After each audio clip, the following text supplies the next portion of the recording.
Welcome to Directly Correct, a Weaponized podcast with Cole and Scott. Today's guest, Toby Culshaw. Thanks to our sponsors, Orgnostic. Fast track the insights behind your people data using Orgnostic by connecting all your HR data in one people analytics platform. Quickly uncover the insights you need to measure the success of your people initiatives.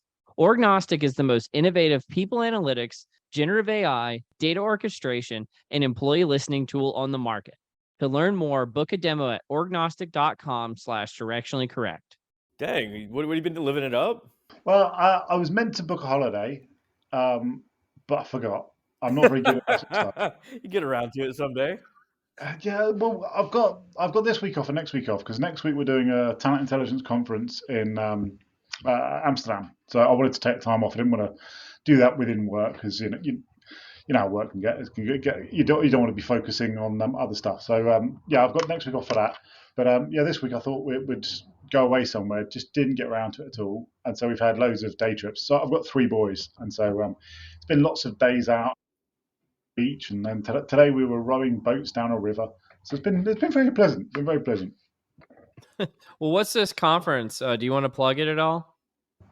I'm quite happy to. I don't really mind though. I don't really get too pressured with this stuff. It's a talent intelligence conference in Amsterdam. I'm doing with so it's the Talent Intelligence Collective. Obviously, it's the TI thing I run, but then we're doing it with Strategens and the Intelligence Group over in the Netherlands. But it's I think the first full-on in-person TI conference ever. We did a virtual one last year for the Jamboree, so Talent Intelligence Collective Jamboree. But I don't think anyone's done a pure play TI conference before, and I can see why. It was a right pain. Yeah, I was like, putting together a conference is miserable, and it's like, and what if no one shows up? That's the worst part. Yeah, and luckily the intelligence group have been handling like all the logistics stuff. I've got to give them huge props. They've done all the hard work, but it's hard because TI is still a really niche field. There aren't too many people that do it. And so many people have just had their travel budgets smashed. So it's like, well, yeah, doing an in-person one, we probably haven't timed this particularly well, if I'm going to be honest with you. But Well, you pick an awesome place like Amsterdam to travel to, though. it is quite a cool place. Like I was really lucky. I used to work at Philips, so a big Dutch tech company. So I used to go over to Amsterdam quite a lot, and it's amazing how quickly you kind of take it for granted and become blasé with this stuff. But it's a cool city. It is a cool city. I mean, speaking of, I was just in Amsterdam probably about a month ago. And, just like cruise around the streets, you look at all the canals and all this sort of stuff. It's absolutely amazing. And a mother and daughter were passing in the opposite direction. I could overheard the daughter say, like, "Mom, like everywhere looks the same here." It's like, yeah, that's actually quite true. It is. Like it's so easy to get lost in that city because all the canals, there's no distinguishing features. They all, unless you like really know your bridges, and then you Oh can kind yeah. of bridges are which bridges. But for all intents and purposes, it all looks the same. It's a great place. It's a great place. You ever been to Amsterdam, Cole? I have not. I've only been to Europe one time, and it was for my high school trip, and I went to London and a few other places, but never been over there. Well, Toby, do you mind if I introduce you real quick, just for the audience's sake? So, Toby Culshaw is the talent intelligence leader at Worldwide Amazon Stores. Like you mentioned, you're previously global head of talent intelligence and executive recruitment research at Royal Philips. He's also the founder of the Talent Intelligence Collective, a talent intelligence mentor at Utter, and a co-host of the Talent Intelligence Collective podcast. So thanks for joining us today, Toby. I think we've used that word a few times now, talent intelligence. What is that? and actually, more importantly, can you tell us what it is not? Because I see a lot of people calling themselves talent intelligence nowadays. And I'm like, no, you're not. So can you tell us about that? Yeah, for sure. So it's a hotly debated topic, is the honest answer. So I got really into it a few years back, and we can talk about that, like my past or if you want later. But through that, I really wanted to set a parameter of what is TI, what do we mean by this stuff? Because I felt really strongly that it wasn't what a lot of people were using. It wasn't sourcing intelligence. It wasn't exec research. It was something different. So I started the group off, and we can talk about that if you want later. But we started messing around with definitions, and when I was doing the benchmarking study a couple of years back, we started really looking at the definitions people were using, and it was fascinating for me that the definition that vendors were using was different from the definitions that analysts were using, which was different from the definition that TI practitioners were using, and we were all seeing things slightly differently. Broadly, though, it's using external labor market data, whether it's about skills or jobs or people or companies, whatever it may be, to affect decision making processes within organizations is the broad definition. And that's the definition we kind of got to through the benchmarking study. And that's broadly the definition that I used within the book I used as well. I would say there's probably a risk element there as well. It's often to de-risk that decision-making process. But broadly, it's using external labor market data and then wrapping it in with some kind of internal data, wrapping it with some kind of analytics or intel or science type element to affect decision-making processes. I mean, like, let's dig a little bit deeper in there, Toby. So you say how do those two things like commingle? So you use external labor market data as a comparison base to. Yeah, I'd say this will probably answer a question we'll discuss later as well, which is how does it differ? And Cole, I know you mentioned how does it differ from other things, and I'd say that's one of the core bits is how does it differ for say people analytics. And I'd say traditionally people analytics is got a very structured, defined data set and data criteria that you can control, and you're coming very much from usually a heavy technical background with an eye to the external. But it's the external is there to help set the context, but it's not really the main focus of the function. TI is the inverse. It's like the yin and the yang. Traditionally, people aren't coming from a hardcore data background.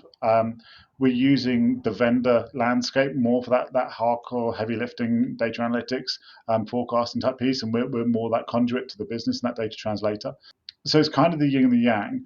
I'd say one thing that's really coming through in the last couple of years is how many more teams are standing up more technical capabilities within TI teams, Mhm.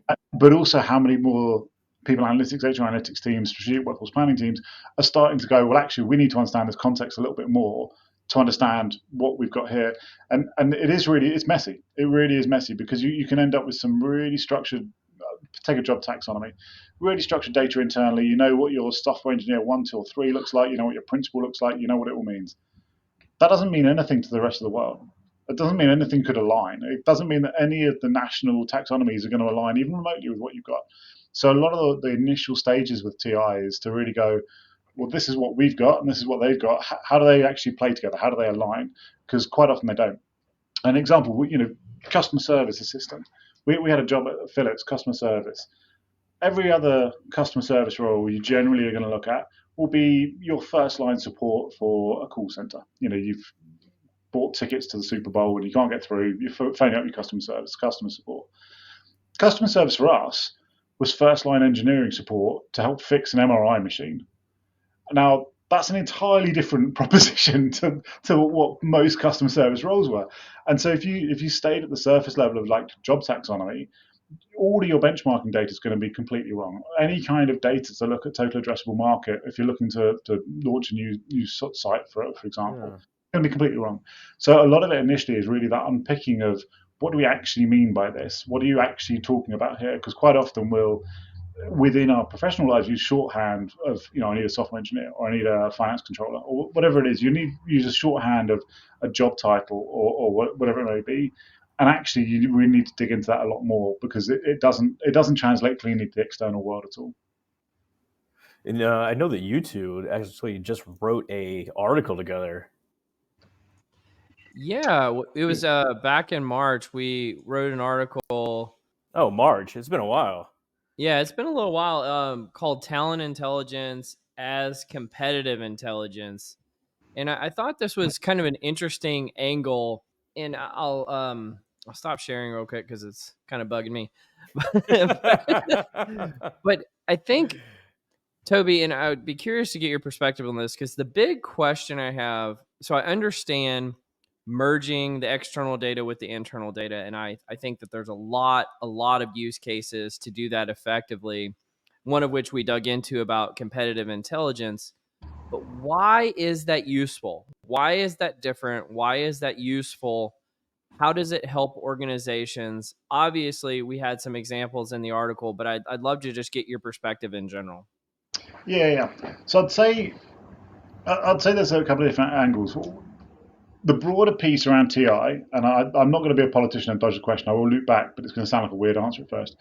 The vast majority of TI is location feasibility. If you talk to most talent intelligence teams, and I run this benchmarking survey, we just run it again for this year, you're looking at like 60, 70% of all work going through talent intelligence teams is location feasibility, full stop. The vast majority is around that. Now, within that, you're going to have lots of different elements. You can have compensation benchmarking, you're going to have talent flow analytics, you're going to have total addressable market, and you're going to have competitive intelligence. But the vast majority is around that location decision. Where competitive intelligence is strong, you can use it in a number of different angles. You can use it on what I'd say is a fairly safe plane. Digging into competitors to understand their organizational structure.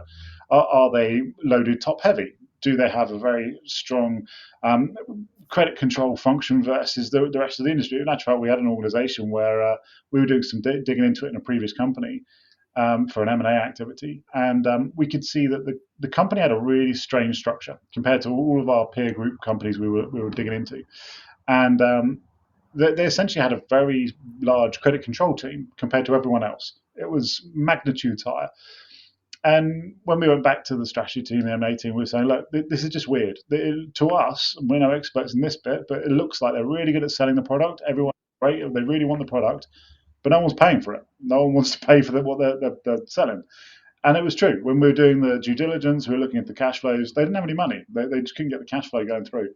And that's where I'd say competitive intelligence really comes in. It's where you're doing the stuff that you shouldn't really necessarily be doing as a traditional HR function. And I know we want to talk about weaponizing TA later on, but it's where you're using the labor market data in a different way. So looking at job adverts to see how competitors pivoting their skill sets, how are they pivoting their locations, how are they investing in their new markets or new R&D spend, for example. And we've seen that in companies as well, where we could see companies pivoting and launching whole new areas, whole new business lines, whole new markets, and they hadn't told the broader market about it. It hadn't been announced to Wall Street.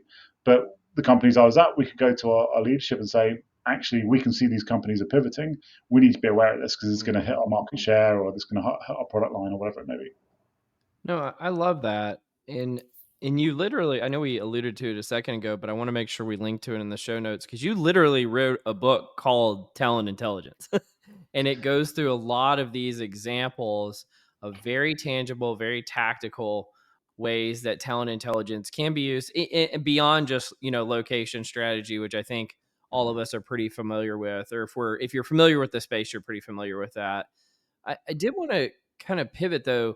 You lead this group called Talent Intelligence Collective, Mm-hmm. which, as a person who's tried to kick off groups before and has tried to kick off conferences before too, you are a glutton for punishment. First of all, knowing that you're doing this, but tell us a little bit about that group. I've kind of crashed your party a few times. I love what you all are doing. Like, tell us about this group and how can people get involved if they're interested?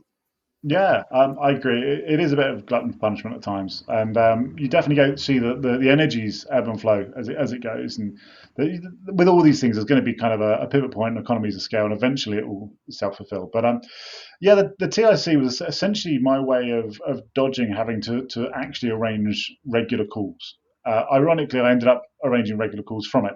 But it started off where I was just when I was forming the team at Philips, I wanted to benchmark. This was a newly created TI team. I wanted to know what good looked like in this space. Who are the best people doing this stuff? And so I reached out to a few people, and I couldn't really find many teams doing it. But I found a few people that were doing this sort of work from people analytics teams or from HR analytics teams.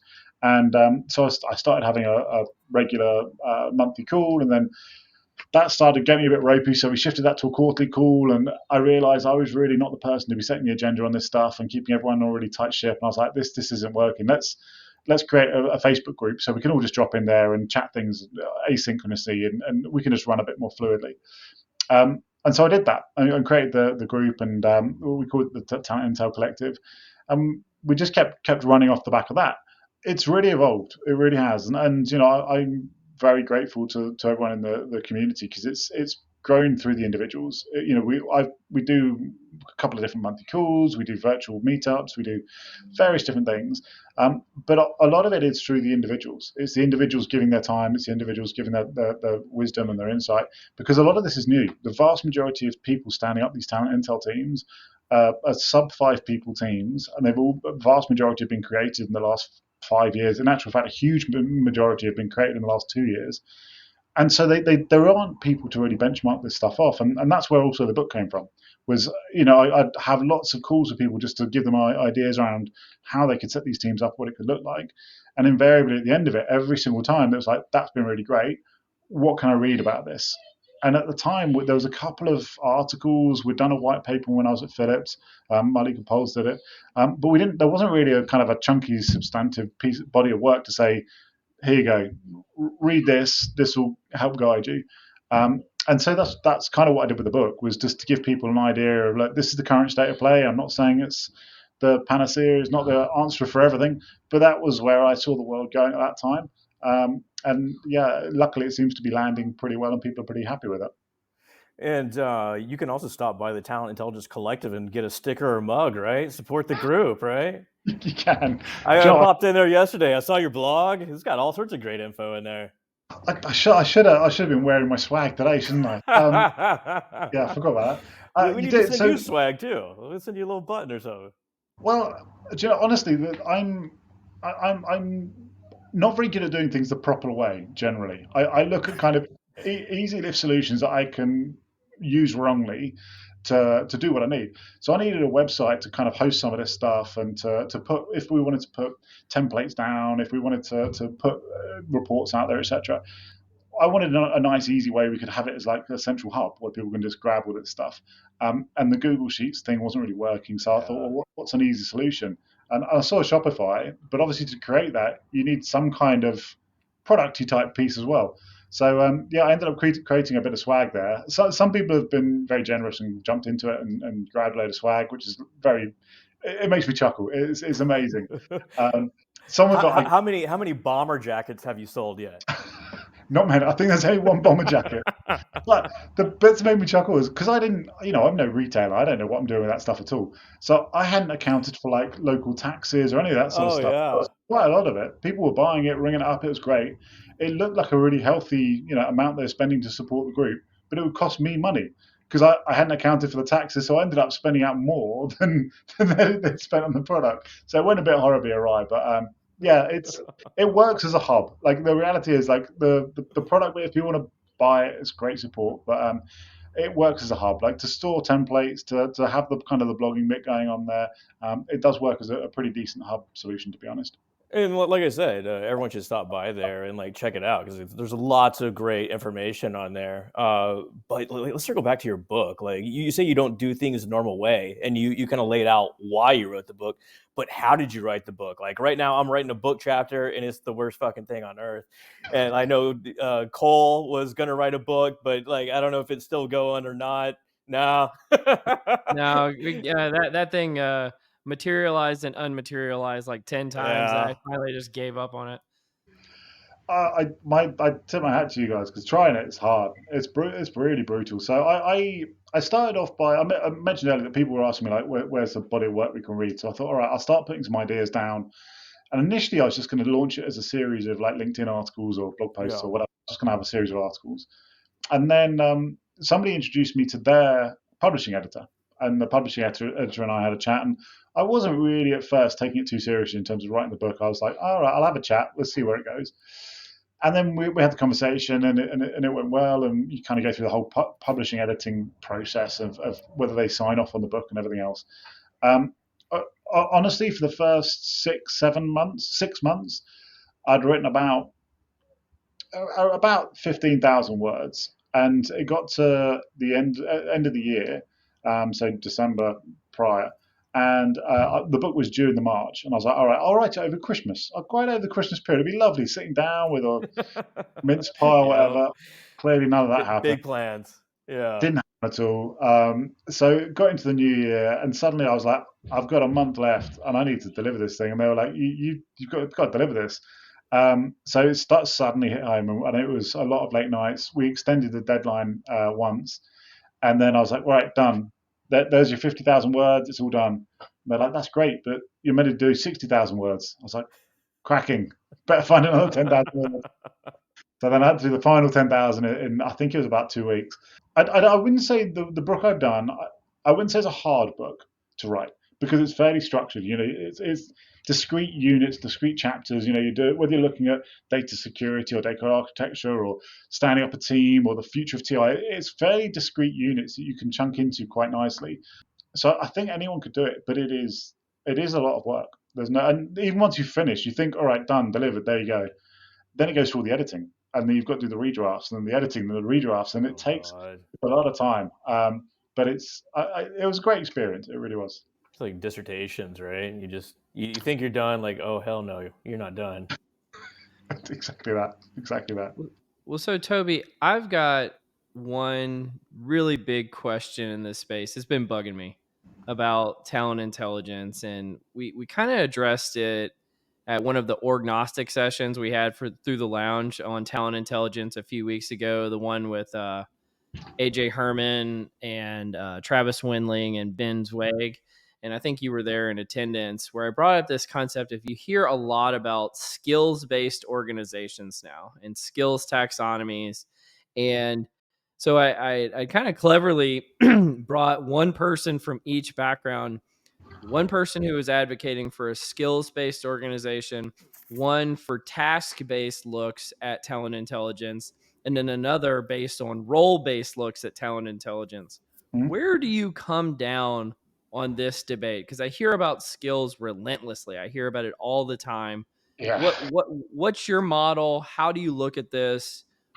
What is are all three of those even talent intelligence? Tell us about it. Yeah, so all of that can comfortably fall into TI. And that's the beauty and the danger of TI, because it can definitionally end up being super broad. And you can end up with TI teams that on the face of it look exactly the same. You dig into their work, totally different. But I could go off on a huge tangent there, so I won't. Um, I think there's a lot of focus on the skills based hiring and skills based organizational structures, etc. at the moment. I don't think it's feasible. I just don't. And the reason being is I don't think most companies have a really good handle on what skills they have. Even if you've got a really good learning management system, if you're capturing all that information, if you've got your talent cards that people fill in once a year, you're still missing probably 70% of the on the job learning that people do and the skills development they're doing through that whole yearly period, unless they're permanently like updating their talent cards or permanently updating the LMS, which I don't think most people are.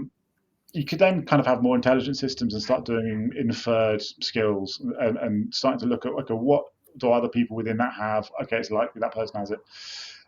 I just don't think we're geared up for that. There are obviously a lot of the vendors are pushing the skills based hiring. It's often the vendors that have great skills taxonomies and great platforms that will give you very What a good Shocking. skills coincidence. based information. It's a very strange coincidence.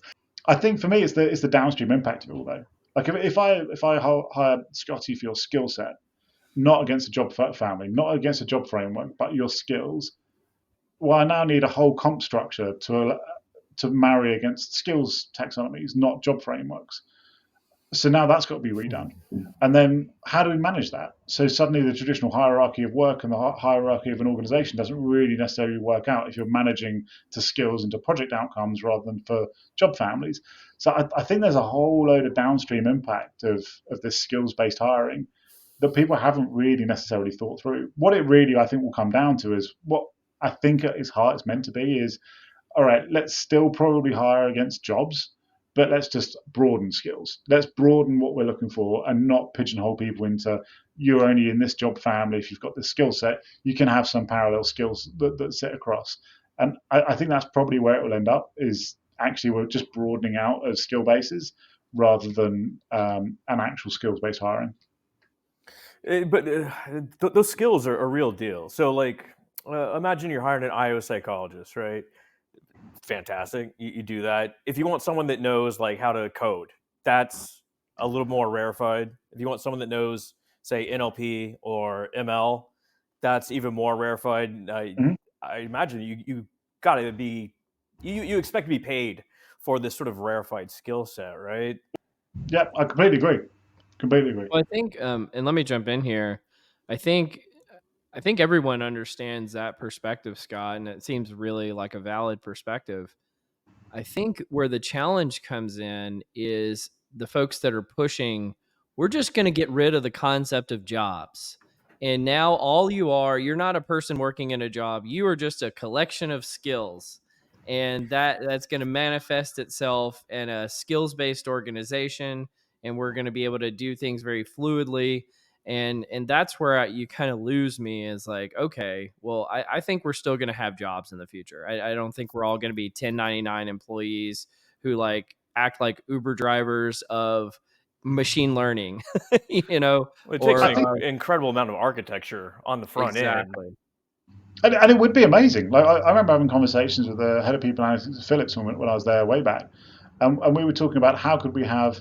It was when the gig economy was like the really hot topic of everyone, and I was like, how can we build gig economy flexibility and agility and freedom within an enterprise organization? And we were talking about kind of that whole how would that work? And I think it was very similar, conceptually in my brain for this. Is if you're being hired against a skill, great, coming in, you need to essentially sell your services internally within organizations and to get the work coming in, because if you're not in a specific job, you might not have a structured workload coming in. You need to go out and sell your services and sell your skills. I think it really does call for an entire shake-up of the whole HRIS landscape to make that work properly. Toby, just very quickly, you're based in the UK, correct? Yep. Like, what are the differences that you see working in the UK for, say, an American-centric company? Oh, good question. Is there like an inhibiting factor? Is there a I think there's benefit to it? Yeah, I think there's from a kind of skills They perspective. allowed for more radical beard game on, like I feel like you're just rocking it. Do you know, this has been a relatively recent growth, but yes. Do you know what? I think there's definitely some benefits. There are some great skill sets, access to Europe, etc., etc. I think there's some real challenges as well that comes with it. And one of my favorite books is The Culture Map, which talks around cultural norms and how different cultures work within an organizational structure and an organizational setting. And I think you definitely see that within the British employees within US companies because of the communication style. US is traditionally much more direct. The British, we like to beat around the bush. We like to go around in circles. So you definitely see some communication styles, communication challenges, etc. But I think more generally, I think the UK we have traditionally some pretty solid talent bases. We've got some good hubs. We've got some good infrastructure and stuff. So it's a good place to land. It's probably not as appealing post Brexit. Is the reality of it. You're suddenly going, well, actually, I can go into Germany or France, etc. as well. So it's probably not quite as appealing. But we're still seeing a lot of investment coming in. I sprung that on you. I was curious. No, I'm very laissez-faire with this thing. Spring anything, I don't mind. How long is that beard going to get then? And you're going to spring anything? Yeah. I'm still debating whether I'm going to go kind of Sons of Anarchy or whether I am actually some kind of pirate. I'm not too sure. A little mustache wax, Do you know, it all started because I had a beard for years, and so my wife turned around to me one day and went, "You realise you keep it so short, people just think you haven't shaved for a day." And then I started growing it out. I had somebody that I'd genuinely worked with for about 7 years turn around to me and went, "Oh, you've grown a beard. How long have you had a beard for?" And I was like, "The entire time we've known each other, 7 years." And they had no idea I'd even been bothering to try and grow a beard for that period. You could make an argument they had beard blindness. Have you ever heard of this term face blindness? Like people who meet other people but can't recognize them. Prosopagnosia. Yes. Well done. Way to go, Scott. That's a great pub quiz knowledge there, isn't it? Just pull that up. Full of it. Or the people that have like phantom limb syndrome, like they lost their arm and still think it's there. I wonder if I'm going to have phantom beard syndrome when I cut this off eventually. I'll be stroking the beard that doesn't exist anymore. Yeah. I think I have the inability to remember people's names. That's my face blindness, name blindness. Yeah.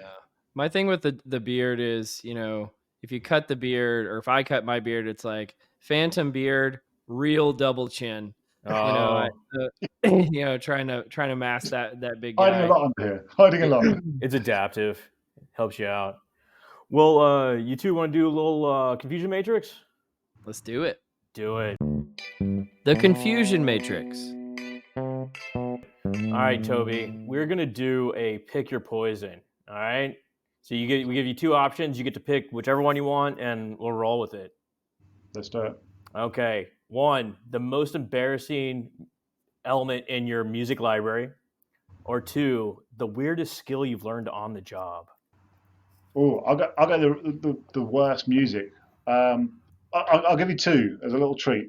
My first ever concert was a Bananarama concert, which I don't even know how big Bananarama were across the pond, but yeah, Bananarama concert, and I fell asleep during it. I fell asleep before they even got on there.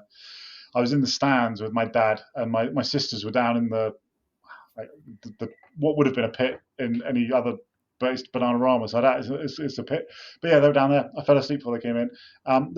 My first single I ever bought was "Crocodile Shoes" by Jimmy Nail, which was Crocodile shoes.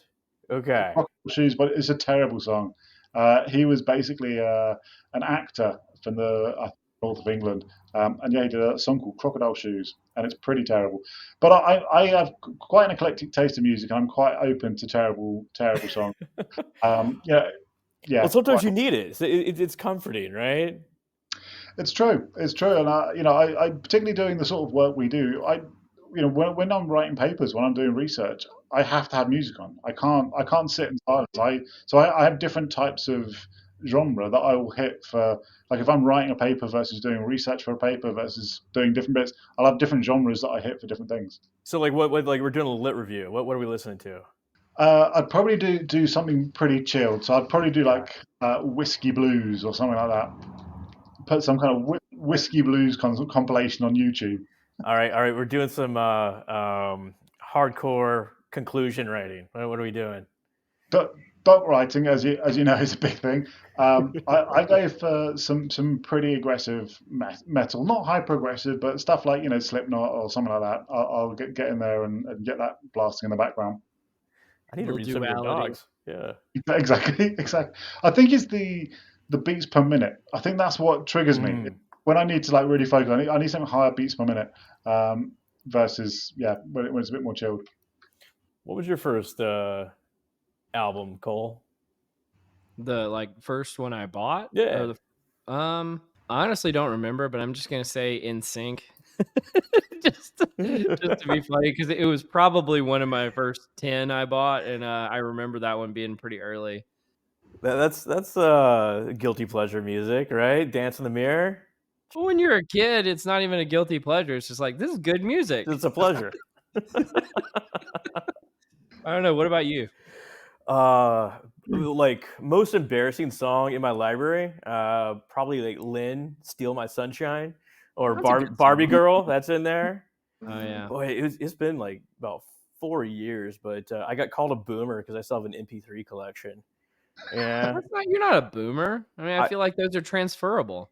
yeah, exactly. That was my argument too. But I'm not streaming. But I spent too much time on LimeWire and Napster to give it up, right?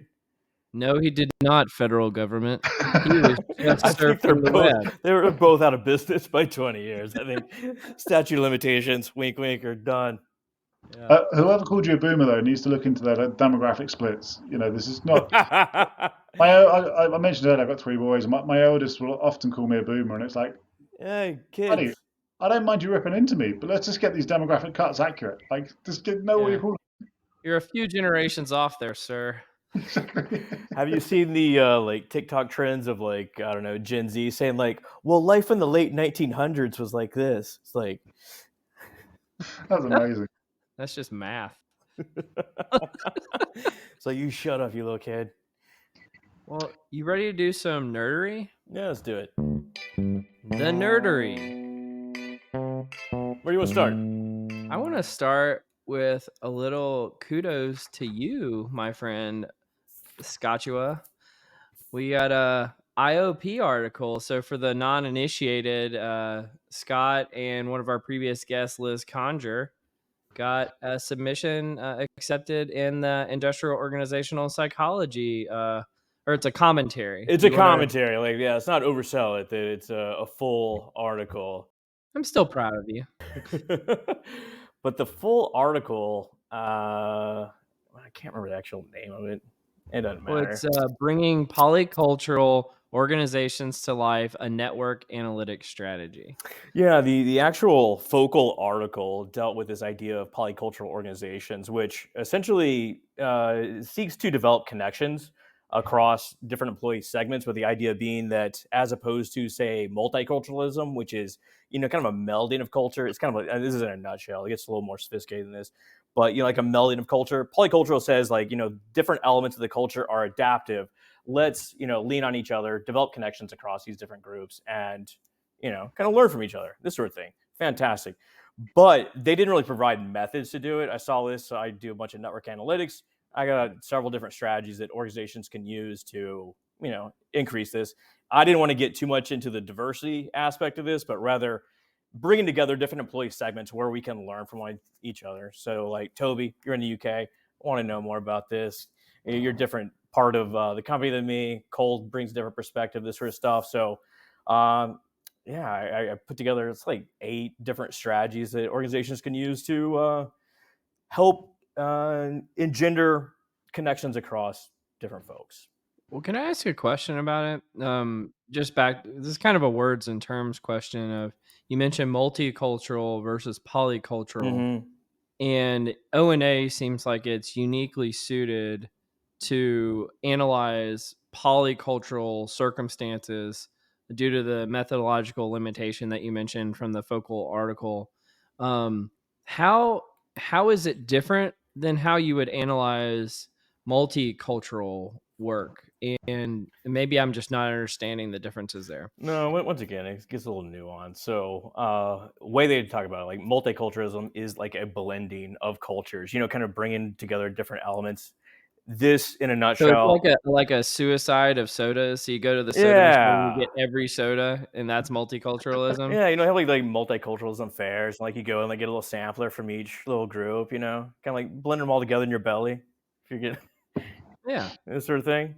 But polyculturalism's like different segments and how to build connections across those segments. Okay. Just keeping them as discrete units and Yeah. the benefits of that, but building those bridges between. And from a network analytic perspective, there's several different elements that relate directly to this, such as community detections. So, a group of individuals that perhaps they have different genders, different ethnicities, different work units, this sort of stuff, but they all collaborate together. They all essentially share knowledge together, so they're going to have a cohesive set, a knowledge base, despite their individual differences. But how can you build bridges across different communities to share those knowledge bases? That's where like the real magic starts happening. So, I mean, we talk about these fracture lines, which are kind of artificial between, say, ethnic groups. But if they're in the same group, they essentially have the same knowledge set. So, I mean, like, talking in these terms, it has value in certain analytic functions. But in reality, you want to share knowledge between these groups, and that's what this is all about. Would the same strategies work? Obviously, that's between it's polycultural, but would it also work between polyfunctional? So, as you were talking then, I was thinking, Yeah.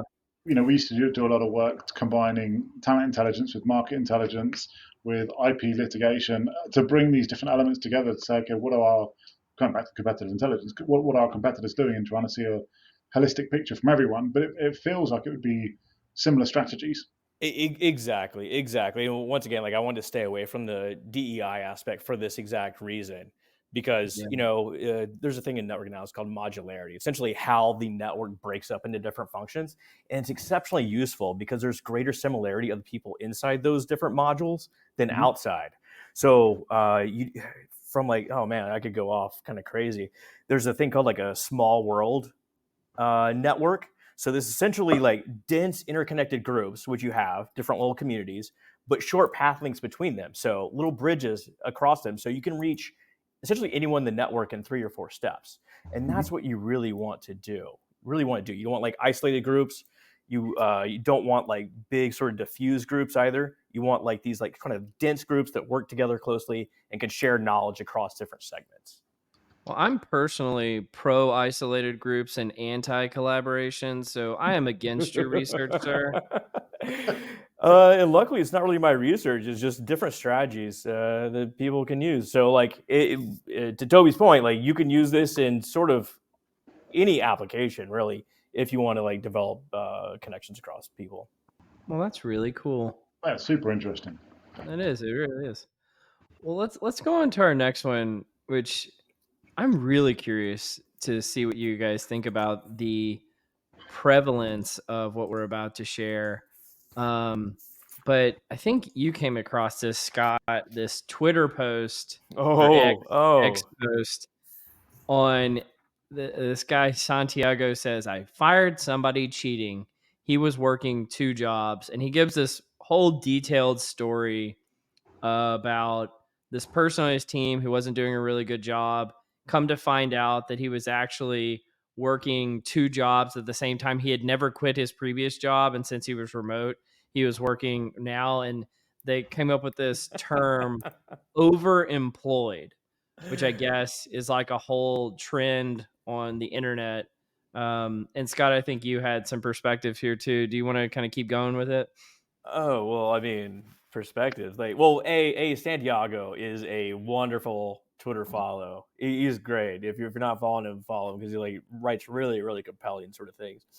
Uh, it's amazing, right? Someone just like the fucking the balls to just like, yeah, I'm gonna. Who knows if he says 2? He could have 8 jobs. You know, it takes a while to be found out and essentially let go. So I mean, like someone could be raking in 8, 10 paychecks. Who knows? Well, so this is the question. I actually have 2 questions about this, right?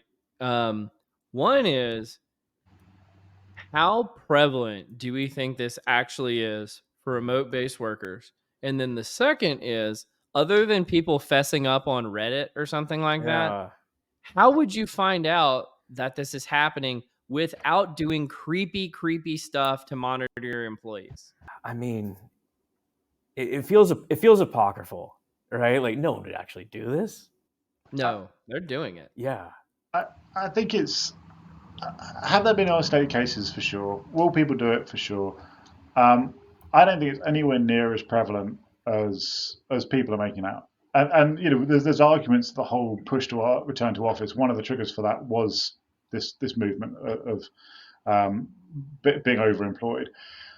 I'm not convinced. And the bit I when I was reading Santiago's piece, and it's nothing with regards to Santiago, but when I was reading it, I thought, well, you're not firing him for the person for being overemployed. You're firing them because they weren't meeting the performance target. Yeah. And for me, that's the fundamental question. Do I care if any of my employees in life have 2, 3, 5, 10 jobs? No.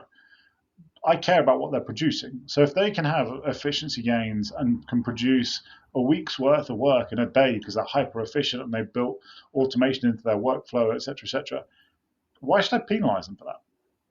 Now, equally, I think it's a lot easier in certain countries than others. The UK, it would be really hard to do this because you've got PAYE. If you're employed by a company, they can see if you're double employed. It would be picked up super fast, unless you're a self-employed and you're going in on a contract. It would be super fast picked up. So I don't think it's as big an issue as people think. You mentioned an acronym, PYEE. What is that? PAYE, which is pay as you earn. So it's essentially Oh, as you are paid from your employer, the government will automatically tax you at source. We don't do annual tax returns in the same way. It's just every single pay slip you're taxed immediately. yeah. So if you were working 2 jobs, the government would immediately see that, and you'd have a different tax code, and so it would immediately get picked up. You're working multi jobs. That is a clever way. I don't know if it works this way in the US, but a clever way to suss this out, if you really were like trying to dig into it, would be to go to the IRS. You know, Could you get those records though? I mean, as an employer? I don't. I have no idea. I've never tried to do this, Yeah. but yeah, I mean, maybe that's a method of going about doing it. Like going back to the prevalence of this, like this is a specialized person. Like this is the tail end of distribution of someone that would actually do it. I know far more people that have a 40-hour a week job and only work 20 hours a week, and the rest of the time they sit there on their ass playing video games. Just don't have the sort of gumption to take up a third job or something like that. It would be funny or fun if you were at a cocktail party to kind of brag about this, like if you were doing it. Like, I've got 3 jobs. I couldn't take that level of admin, if I'm going to be honest. The amount of admin in one job is enough. Oh yeah. I can imagine the admin resources needed for 3 jobs. No, it's not one for me. Well, is this like an offshoot of like say the gig economy? Like this seems to be like to your point, like I think this is the logical conclusion of the gig economy. Like this was almost like if we I mean, I guess I would be curious about your perspectives about this too. But I saw the gig revolution as kind of a failed revolution. Like there was a point in time where everybody's saying like everybody's going to be a gig worker, yeah. and we're seeing this exponential curve and rise in this type of workforce, and it's like plateaued pretty quickly in terms of the types of gig jobs versus non-gig jobs that are going on out there. But if it were to really go up that exponential trend like they projected it to a few years ago, this would have been the conclusion of what it looked like, I feel like. Yeah, it's like mentally, I don't see it as any different as an Uber driver doing a lift and delivering a pizza at the same time. Yeah. It's using your efficiencies. And But that's how Uber Eats was formed. I agree. I think it all comes down to me though, for fundamentally as to what are we employing people for? Are we employing them for time, or are we employing them to produce? Mm-hmm. And if you're employing people for time, then sure, this overemployment is a real problem, and you've got to work out your timings. But if you're working them to produce, then it should be a productivity piece. Either you as a manager don't have a good hand on what they can produce in a given period of time, or just accept that, yeah, if they're producing what I want from them, great. It shouldn't be an issue. Absolutely. Well, the manager probably doesn't have a good handle on it, first of all. But second of all, I actually really do agree with you on one point that you made, Toby, about I think a lot of folks use this type of thing as an example to try to push the return to office. And it's a bad example for that. Like, it's not a pervasive problem, right? Or at least statistically speaking, it's not. So what do you mean? Like just like prevent people from doing this, or just like keep them under the watchful eye of supervisors? Yeah. But then the flip side, most companies going back to the office aren't going back for 5 days. So if you were overemployed, for argument's sake, you just go into one office for 2.5 days and the other office for 2.5 days. Like, brilliant. I love that. We can keep it going. It's not dead yet. You need to find 2 offices that are next to each other. Just kind of see everybody. As long as it's within the same city, you're going to be fine. It's going to be no problem at all. I mean, like delivering for Uber Eats is one thing, but like the cognitive load of like just trying to keep everyone's name straight and like who the players are at 2 knowledge jobs would be like. They might be doing the same. You could just get an Uber together to the other office every Wednesday. Oh yeah, third option. All right, I'm going to move us on to our last nerdery topic. And I had sent this to you a while back, Toby. Dr. John Sullivan is somebody we've mentioned a few times on the podcast. And this is a relatively new one of his articles called Using Weaponized Recruiting Tools to Achieve Talent Domination by Shifting to an Aggressive Competitor Strategy. And in the article, he talks about some of these concepts like hire to hurt, a direct raid on a competitor, team lift outs, recruit industry icons for attraction and branding, purposefully hurt your competitors' recruiting capabilities. And I could go on. I guess like we've cited John Sullivan a few times on here. I'm noticing a trend in his articles. They're getting a little bit more radical every article he writes in terms of like, I don't know, controversial or just maybe I'll just even call it mean. They're just mean-spirited. I guess I'm really curious to talk to you, Toby, about since you've been in this industry for a while, you've been on kind of the intelligence side, not just the sourcing side. Do you think I guess a two-part question. Do you think it's worth using these weaponized recruiting tactics? And do you think that organizations who do employ them actually do get ahead in the long run? Or is this end up hurting them more in the long run? So, to carry, I don't think many are doing a lot of this stuff. They might do it in isolated pockets. It's most Hmm. aren't. It's a natural conclusion. If you assume that there's a war for talent, then this is a natural conclusion. Yeah, let's go scorched earth if we're at war, right? For sure that you can do this stuff. I made recommendations, and that's right. It was this sort of work that got me into talent intelligence. When I was in a defense firm many years ago, and there was a cyber security person we were trying to hire, and it was a specific accreditation for the UK government, and you could only get this accreditation if you employed someone with that accreditation, and then they get the whole team accredited. But you couldn't just send a team away. And we kept looking for this person, and there were only 13 of them in the whole country that did this stuff. And I remember going through, and they weren't getting paid a huge amount. They were on 30, 40K. We were offering them 60. They were getting counter offered 90. And so I just went to the head of cyber and the finance leader and said, look, let's just take them all. Take all 13 of them, give them 100 grand, 150 grand a year, doesn't make a difference. Take them all for a year, 2 years, whatever we can afford, whatever we can get signed off. Because it would cost us whatever it was at the time, 10 million quid, 15 million quid, whatever it was. But the market opportunity, you can't bid for any UK government cybersecurity work if you didn't have these people in place. So the market was the entirety of the UK cybersecurity government market for a year. Um, and the head of cyber was up for it, but the finance wouldn't sign off on it. But this sort of work, this disruptive hiring, disruptive practices, is something that does go on. We used to target when we were doing program bid work. We'd look at, okay, what's the program delivery team in the competitor? Because you'd know who the competitors were broadly for this work. Who's the program lead for this? If we wanted to disrupt and take that program lead out, what would that do for their capabilities? Who else have they got in that team that we could rip out to affect that?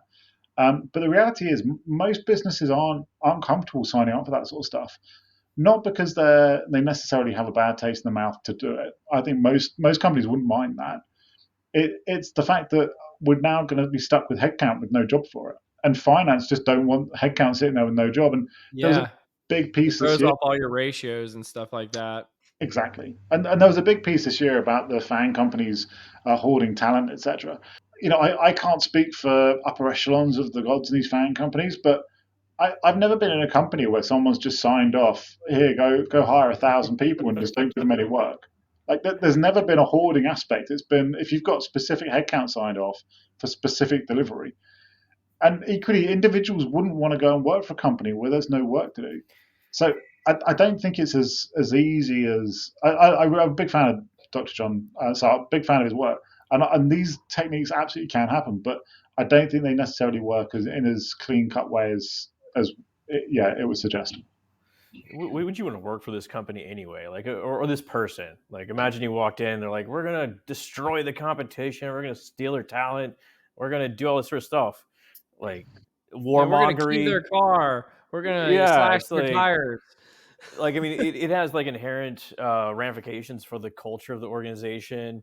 You probably begin to realize that you were hired because just to fuck over some other competitor, this sort of thing.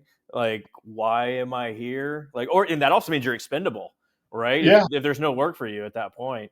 Uh, I think that the earlier point around like, is this a one-time deal or is this a continuous sort of process? Because like HR recruiting, it's a pretty small world, right? They talk to each other, and these are situations like the prisoner's dilemma, right? If it's a yeah. one-time deal, if you want to screw someone over, then by all means. But there's a lot of symbiotic relationships.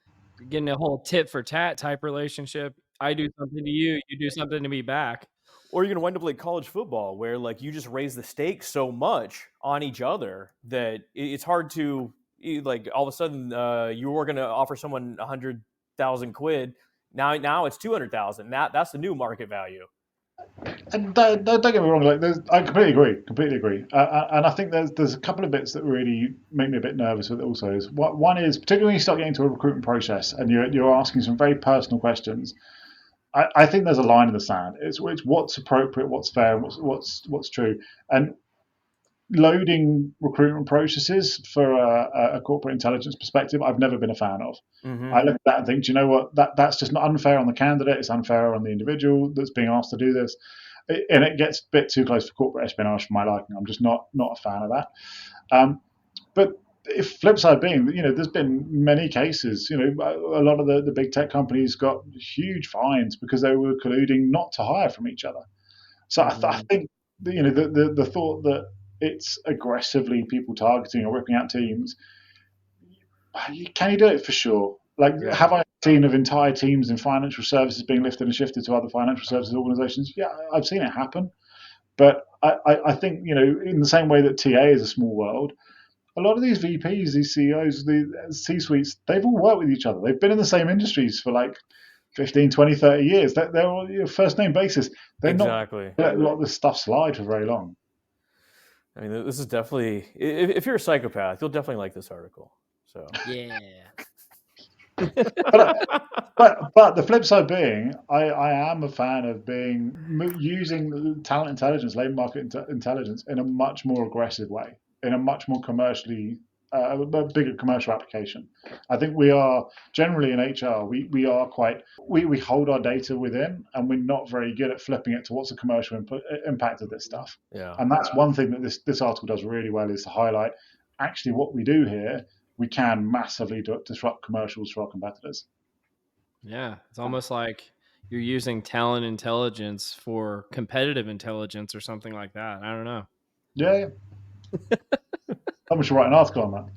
Yeah, we somebody should.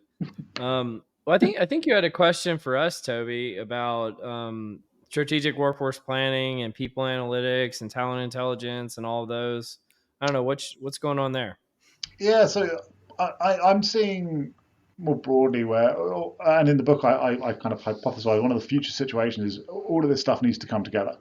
And I think there's still quite discrete units of people analytics, strategic workforce planning, talent intelligence. What do you see the future being? Do you see these functions or and the other talent acquisition analytics or whatever else ones as well? Do you see it all coming together? Do you see it all being one, organize people science function or people intelligence function, whatever it is, or do you think they are discreetly different and they should have different homes? Or I'd love to hear your takes. Yeah, I mean my perspective is I'm living in the future already, Toby. I've been I've been treating them as complimentary for a while. I was at a dinner earlier this week where I mentioned I feel like I'm like a one person like you know trying to be a hero, trying to keep the workforce planning community and the people analytics community connected because they just seem to be ship sailing in different directions. But I've led workforce planning functions. I led people analytics functions. While I was leading people analytics, I was doing talent intelligence work. I really think they're extremely complementary. And I think most people who don't see them as complementary is just due to ignorance. They're just not familiar with the special superpowers that the other functions give you. And Mm. so I'm very much in violent agreement that these three should coalesce over time, and just because I find them all interesting in different ways. So, and I'll even couple in there like the IO psychology skill set is an even an additional X factor variable that goes into those three as well. What would you say, Scott? Well, I mean, like just hearing you talk there, like I'm not sure I'd really draw a distinction between like workforce planning and people analytics. I'm not sure that I see a distinction between the two, and because to your point, they are Yeah. complementary, and over time, just things become more consolidated. You start out with these little fiefdoms, and they tend to come together. This seems to be a natural order of things. Of course, you need to follow the business needs. Certain organizations may need them separate, some may need them together. So Yeah. I mean, I've seen like workforce planning functions that are sitting in like a call center, perhaps, and they have no idea that people analytics even exists because all they're doing is really highly operational, highly transactional. We got to hire 30 people this week because we know 30 people are going to quit because it happens every mhm. week. And it's just, they don't really see that kind of overlap, but definitely think that they should be. But, yeah, Toby, having you on as a guest has been a lot of fun. I've been really looking forward to this for a while, and I've admired what you've been doing in the talent intelligence space for even longer than that. So thank you so much for joining this week. Before I give you the final word, Scott, any parting words for Toby? Oh, this is the final question. You and your boys going to go to the river today? What are you doing? Yeah, no. So it's now 6 o'clock. So we've done the river. A little late.